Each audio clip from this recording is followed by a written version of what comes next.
பிசையணும், உருட்டணும், தேய்க்கணும்.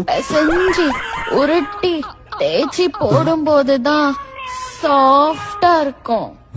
नाम से भी ना उसको जानूंगी, देखूंगी कुछ.